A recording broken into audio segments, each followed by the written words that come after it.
राजधानी दिल्ली की सड़कों पर यह है यूपीएससी प्री परीक्षा के खिलाफ छात्रों का विरोध प्रदर्शन। मुखर्जी नगर से लेकर संसद भवन तक छात्रों के प्रदर्शन की गूंज सुनाई दे रही है। कल छात्रों ने मुखर्जी नगर में विरोध प्रदर्शन और आगजनी की तो आज संसद भवन तक मार्च की कोशिश। शुक्रवार को सुबह से ही हजारों की संख्या में छात्र संसद भवन का घेराव करने की तैयारी में थे। छात्रों का हुजूम संसद भवन का घेराव करने पहुंचा, लेकिन उन्हें मेट्रो स्टेशन से बाहर निकलते ही हिरासत में ले लिया गया। कई छात्र रेल भवन से संसद की ओर जाने की कोशिश कर रहे थे। पुलिस ने इन छात्रों को रोकने के लिए बल का प्रयोग किया। हंगामा बढ़ता देख कई मेट्रो स्टेशन बंद कराए गए। इस दौरान पुलिस पर कई छात्रों की पिटाई का भी आरोप लगा। हालांकि पुलिस ने इससे साफ इनकार किया है।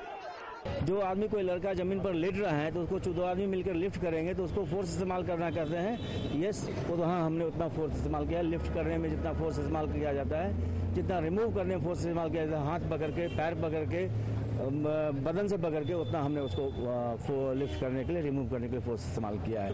बट देयर इज नो लाठीचार्ज। एब्सोल्युटली एलिगेशन जो है इट इज बेसलेस, अनसब्सटेंशिएटेड। सब लोग, कैमरा वाले आप लोग थे, किन्हीं के पास कोई फुटेज नहीं होगा लाठीचार्ज का। आरजेडी सांसद पप्पू यादव हिरासत में लिए गए छात्रों से मिलने पहुंचे और पुलिस पर गंभीर आरोप लगाए। बच्चों को निकाल करके ले जाना और लड़कियों को वहां रूम बंद करके जिस तरीके से, जिन बुरे तरीके से जुल्म किए गए हैं, वो जुल्म मुझे नहीं लगता कि अंग्रेज के समय में भी हुआ होगा। आप उस वहां के बच्चों को जाके पूछिए। और जिस तरीके से वहां पर लाठियां चली और आज भर दिन जिस तरीके से लाठियां चल रही है। छात्रों का कहना है कि सरकार ने उन्हें आश्वासन दिया था कि सीसेट पर फैसला होने तक प्री परीक्षा टाल दी जाएगी, लेकिन गुरुवार को यूपीएससी ने प्री परीक्षा के लिए एडमिट कार्ड जारी कर दिए, जिसके बाद छात्रों का गुस्सा फूट पड़ा। नाराज छात्र दिल्ली के मुखर्जी नगर इलाके में सड़कों पर उतर आए और उनके प्रदर्शन ने हिंसक रूप धारण कर लिया। गुस्साए छात्रों ने पुलिस की पीसीआर वैन समेत 2 गाड़ियों को आग के हवाले कर दिया। यूपीएससी छात्रों और पुलिस के बीच झड़प हुई, जिसमें 10 पुलिसकर्मियों समेत 12 लोग घायल हो गए। छात्र सरकार पर वायदा खिलाफी का आरोप लगा रहे हैं। जब तक हमें लिखित आश्वासन नहीं मिलेगा, जब तक यूपीएससी खुद आधिकारिक पुष्टि नहीं कर देती कि एग्जाम टाल दिया गया, तब तक हम इसी तरह सड़कों पर उतरते रहेंगे। अपनी बात पहुंचाने के लिए बार बार संसद का घेराव करेंगे या गृह मंत्रालय का घेराव करेंगे, पीएमओ का घेराव करेंगे। जब तक हमें लिखित आश्वासन नहीं मिलता, हम इस तरह की कार्रवाई करते रहेंगे। पुलिस ने 20 प्रदर्शनकारियों को हिरासत में लिया है और उन पर दंगा करने, सार्वजनिक संपत्ति को नुकसान पहुंचाने, सरकारी कर्मचारियों को कर्तव्य निर्वहन से रोकने और हमला करने का आरोप लगाया गया है। छात्रों का ये आंदोलन पिछले महीने भर से जारी है और सरकार द्वारा नियुक्त 3 सदस्यीय समिति सिविल सेवा एप्टीट्यूड परीक्षा यानी सीसेट के पैटर्न को बदलने की परीक्षार्थियों की मांग पर विचार कर रही है। देश की सर्वोच्च सरकारी सेवाओं आईएएस, आईपीएस, आईएफएस आदि की नियुक्ति सिविल सेवा परीक्षा के द्वारा ही होती है।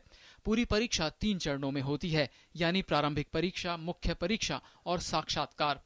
पहले प्रारंभिक परीक्षा में 2 प्रश्न पत्र होते थे, जिसमें पहला सामान्य अध्ययन और दूसरा पेपर किसी विषय का होता था, जिसमें इतिहास से लेकर गणित तक शामिल था। यूपीएससी ने 2011 में अलग कमेटी और खन्ना कमेटी की सिफारिशों के बाद प्रारंभिक परीक्षा में बदलाव किए थे। दूसरे पेपर की जगह सीसेट शामिल किया गया है।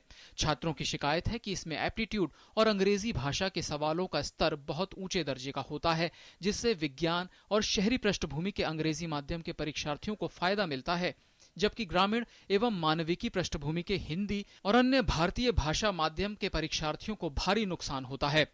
आरोप है कि हिंदी और बाकी भारतीय भाषाओं के छात्र अब प्रारंभिक परीक्षा ही उत्तीर्ण नहीं कर पाते। परीक्षार्थियों की ये शिकायत भी है कि सीसेट के प्रश्न पत्र में 2ym दर्जे का अनुवाद होता है, जिससे हिंदी भाषी छात्रों को काफी परेशानी का सामना करना पड़ता है। 2011 में जब सीसेट आया तो उस टाइम, उसके पहले 2010 में हमारा 30% गैर अंग्रेजी भाषीय छात्र सफल हुए थे, जो कि सीसेट के आने के बाद हम सीधा आधा 15% पे आ गए। उसके बाद 2012 का डेटा नहीं है, 2013 का रिजल्ट मैं बता रहा हूँ। 2013 में गैर हिंदी भाषी केवल 4.7% और हिंदी भाषी केवल 2.3% रह गए। हमारी मांग ये है कि हिंदी के लिए हिंदी एक्सपर्ट रखे जाएंगे, ना कि ट्रांसलेटर। वैसे मुख्य परीक्षा में अंग्रेजी पहले भी थी और अब भी बनी हुई है। कुल अंकों में इसके अंक जोड़े नहीं जाते हैं, लेकिन इसका पेपर पास करना जरूरी है। हालांकि कुल अंकों में इसके अंक नहीं जुड़ने से अंग्रेजी माध्यम के शिक्षित विद्यार्थियों को भारतीय भाषाई माध्यम के विद्यार्थियों के मुकाबले कोई लाभ नहीं मिल पाता है। हालांकि सीसेट समर्थकों की दलील है कि ग्लोबल दौर में अंग्रेजी वक्त की जरूरत है और इसी को देखते हुए तमाम बदलाव किए गए हैं।